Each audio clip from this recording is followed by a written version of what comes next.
සියලු දෙනාටම සුබ දවසක්. මට ඉතින් හුඟ කාලෙකින් වීඩියෝ එකක් ගේන්න බැරුණා. ගොඩක් අය අහලා තිබ්බා මේ ගන්නෝරුවේ වගා මිශ්‍රණය මොකක්ද කියලා.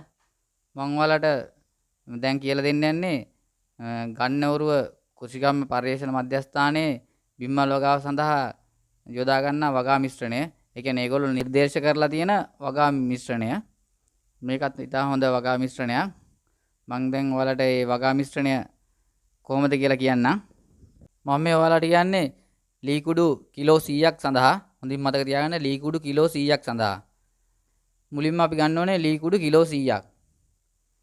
ඊට පස්සේ අපි සහල් නිවුඩු කිලෝ 10ක් ගන්න ඕනේ. සහල් නිවුඩු කිලෝ 10ක්.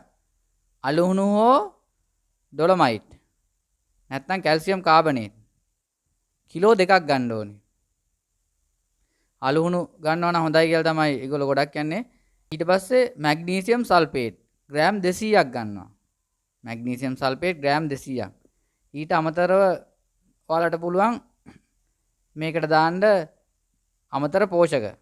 අමතර පෝෂක වශයෙන් සමපෝෂ, බඩිරුඟු පිටි, සෝයා පිටි, මුම් පිටි, කඩල පිටි ඔය වගේ අමතර පෝෂක දාන්න පුළුවන්. අමතර පෝෂක කිලෝ 1ක් දාන්න කියනවා.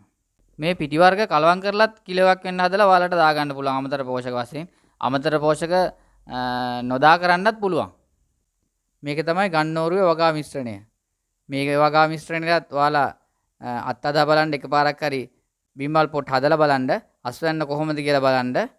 එතකොට ඔයාලට අදහසක් ගන්න පුළුවන් ඔයාලා කරන වට්ටෝරුවද හොඳ ගන්නෝරුවේ වට්ටෝරුවද හොඳ කියලා අදහසක් ගන්න පුළුවන්. මං තවත් අනික් කෘෂිකර්ම පර්යේෂණ මධ්‍යස්ථානවලත් ඔයාලට මේ වගා මිශ්‍රණය පිළිබඳ වීඩියෝ එකක් ඉක්මනටම දාන්නම්. බොහොම ස්තුතියි.